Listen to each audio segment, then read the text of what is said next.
Nubook 2, A Journey to Real Freedom, Part 2. We were leaving the strange building that I had flown into earlier. The rain was still coming down pretty hard when we left the place. Then we got into something which I overheard them call a car and drove off. Some new person was driving. My guess was it was my new dad, because Mum and he kissed. As we drove along, I watched the night lights that seemed to pass by so quickly as my new mum held me. The lights made me sleepy as I rolled around a bit in her arms. I was very aware of what was taking place, but at the same time I had to deal with the limits of this new body. I suddenly didn't know anything from my past while in the body. I was now in this new life and having to try and figure things out all over again. I knew I had a past, but it was being blocked from me. Eventually, we were out of the big city and driving on a dirt road that was wet from the rain. We were headed for the farm, which is the home of my new mum. It was quite a ways from the main road. This gal is a real hick, I thought to myself. We finally reached the house and circled a large pig pen that was in the middle of what you might consider to be the front yard. Actually, there was nothing but front yard. The place was huge. Two older people came out of the house to greet us as the car came to a stop. I patiently watched and waited as the big people did their role-playing with each other and made the scene rather humorous as I watched. The older woman came up to the car and said, "Let me see the new baby, Maxine," as she began to tap on the window while the rain was drenching her. I had to laugh to myself as she was being drenched. Mum smiled and said, "Okay, let me get out of the car first, Mum." Well, this was nice to know. My new mum was Maxine, and this was her mum. Now I was wondering who my new dad was. No one mentioned his name at all. They were too interested in me. I watched the rain as it hit the windows.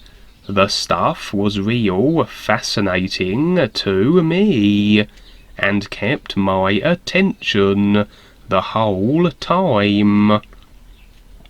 My mum opened the door and handed me over to her mum, while she made it to the house, as Dad was following behind her. Mum's mother really seemed like a nice old gal, even while she was all wet. After the long ride, I was getting a little hungry and bored. I soon realized that no one was going to listen to me unless I made some real noise, so I started to whine a little. The old lady just rocked me and tried to shut me up.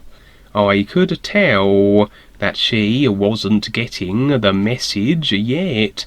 Not at all. Mum and Dad didn't seem to notice either, since they were attempting to take off their wet clothes.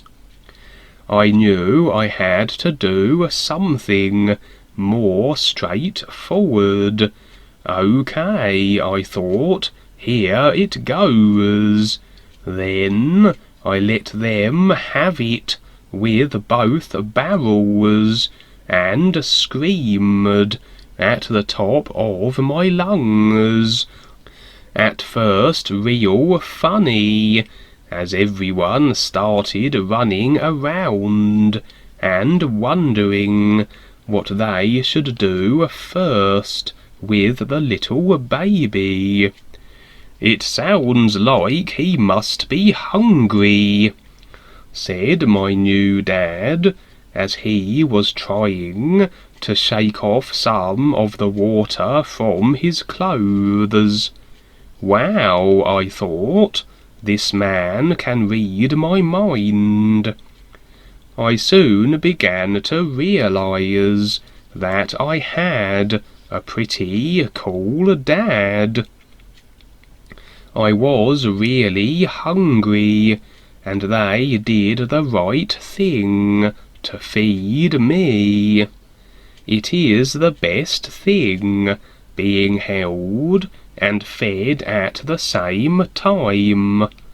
After that attention-getter, I knew all I had to do was scream a little, and things would be fine.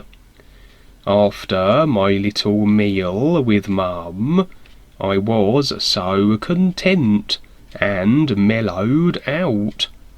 Mum put me on the giant sofa so that I could watch the big people move around and do their funny things. Then I fell asleep and went back to the Pacific Ocean. I was standing in the bright sunshine again, and enjoying myself as I looked out over the clear blue water. I could see some big fish in the distance, jumping up and down. I loved this place, and how real it always seems. I knew that I had been here before, but it really didn't matter how I knew. All that mattered is that I was here now.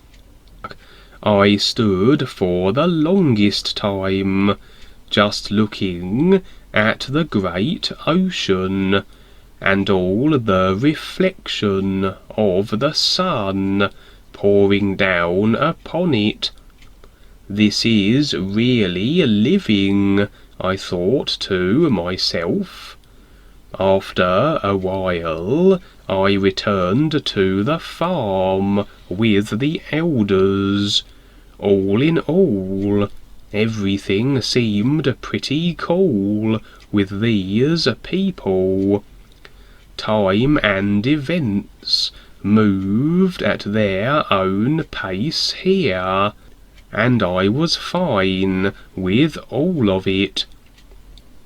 I got to hang around while everyone else just kept busy doing all the things that farmers do.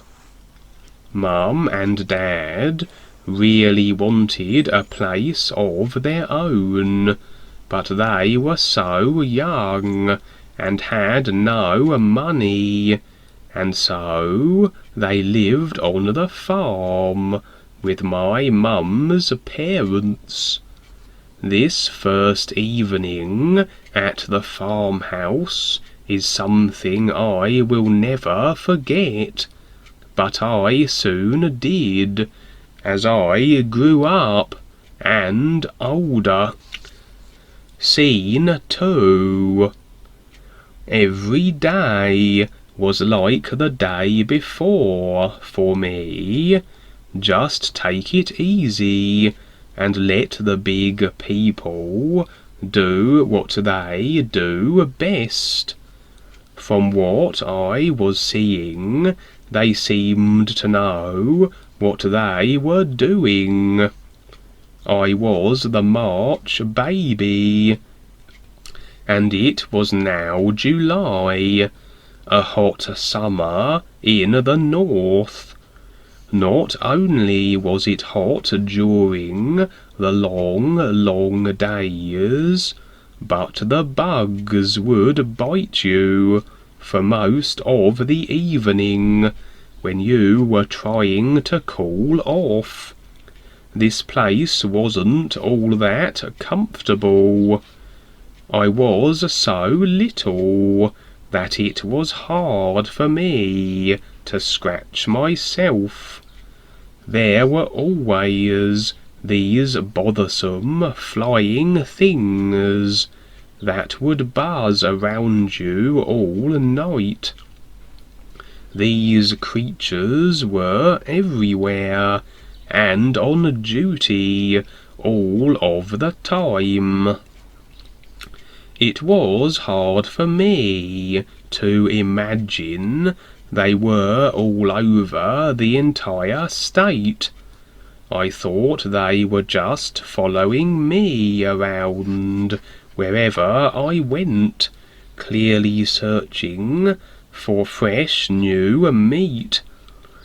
I overheard my dad say that these bugs were the state bird, whatever that meant. Day and night they were always around, biting me and making me feel itchy. It really sucks to be itchy when you cannot scratch. With all of this torture going on, I was very motivated to go into my dreams and be there most of the time. One afternoon, the old lady carried me out with her to feed the pigs. I knew they were pigs because they sure didn't look like goats. They were yucky and really big compared to me. She fed them potato skins. Actually, they liked anything she gave them. I was hanging onto her as she was feeding the beasts their meal. She would throw them stuff, and I would hang on. She almost dropped me once, and boy, did my eyes open wide. I never realized I could react so fast. I was so startled that I forgot to cry. I wasn't really much of a crier anyhow, since I had everything I needed all of the time. Therefore, I figured I would just enjoy the ride and act out being the strong, silent type. Being my size wasn't that bad, except when strange things started happening in my pants. That's when it became rather uncomfortable.